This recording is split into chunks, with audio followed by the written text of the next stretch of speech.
पिस्ता लिमिटेड ने take over किया है एक running business of vista limited, और विस्ता लिमिटेड की जो एसेट्स ली गई हैं वो हैं ₹45 लाख, और जो लायबिलिटीज टेक ओवर की गई हैं वो हैं ₹7,50,000। यानी कि अगर देखा जाए तो नेट एसेट्स हैं ₹37,50,000।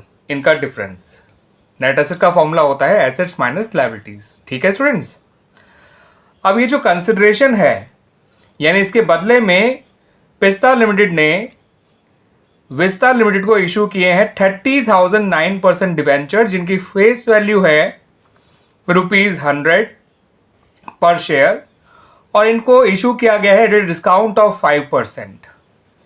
उसके अलावा ₹10 लाख जो है वो चेक से भी दिया गया है। आपको बताना है स्टूडेंट्स कि कंपनी जब इस बिजनेस के टेक ओवर को रिकॉर्ड करेगी अपनी बुक्स में तो उसे गुडविल अकाउंट को डेबिट करना होगा या फिर कैपिटल रिजर्व अकाउंट को क्रेडिट करना होगा। ठीक है स्टूडेंट्स, तो उसके लिए स्टूडेंट्स हमें नेट एसेट चाहिए होती है जो मैंने आपको बता ही दिया 37,50,000, और दूसरा हमें चाहिए होता है परचेज कंसिडरेशन जो हम ऐसे निकालेंगे। वैसे यहां पर स्टूडेंट्स हमें 4 ऑप्शंस भी दे रखे हैं, इनमें से हमें सही ऑप्शन को टिक भी करना है।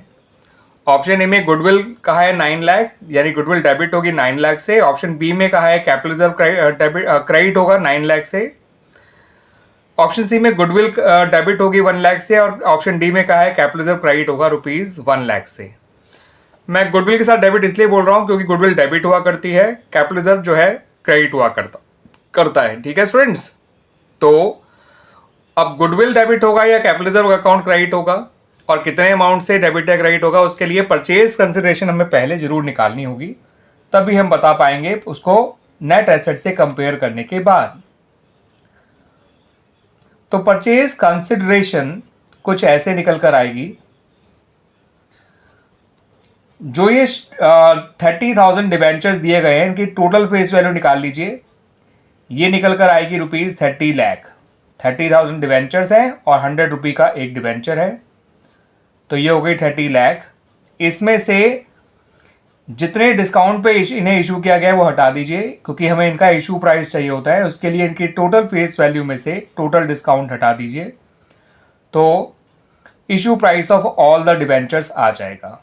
ठीक है स्टूडेंट्स, और वो अमाउंट प्लस कर दीजिए जो आप चेक से दे रहे हैं, तो आपकी परचेज कंसिडरेशन आ गई। Issue price of all debentures plus amount paid by cheque, ये आएगा 28,50,000।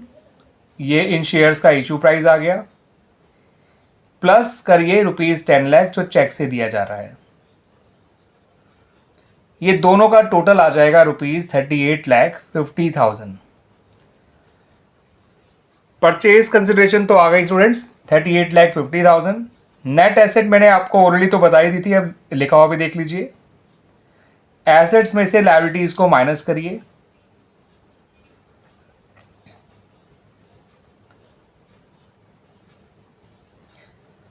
तो नेट एसेट निकल कर आ गई ₹37,50,000। ठीक है स्टूडेंट्स, अब स्टूडेंट्स अगर परचेज कंसिडरेशन नेट एसेट से ज्यादा है, इसका मतलब हम जो एक्स्ट्रा पैसा पे कर रहे हैं, ठीक है स्टूडेंट्स, कितना एक्स्ट्रा पैसा पे कर रहे हैं 38,50,000 हम पे कर रहे हैं, और हमें जो नेट एसेट मिल रही है वो केवल 37,50,000 की है। तो इसका मतलब जो हम एक्स्ट्रा पैसा पे कर रहे हैं that is for goodwill of the business जिसको टेक ओवर किया जा रहा है, और ये गुडविल निकल कर आएगी purchase consideration minus net assets, यानी कि ₹1 लाख। तो ₹1 lakh is the answer. Clear students गया है, तो इसका मतलब ये हुआ जो हमारा फाइनल जो आंसर है वो होगा ऑप्शन नंबर सी। ठीक है स्टूडेंट्स, क्योंकि हमें सही ऑप्शन को टिक भी करना है। ठीक है, सिर्फ आंसर निकालना नहीं, उसके बाद हमें सही आंसर ऑप्शन को टिक भी करना है, और जो सही ऑप्शन है वो है option number C, that is goodwill ₹1 lakh, और गुडविल डेबिट हुआ करती है। ठीक है स्टूडेंट्स।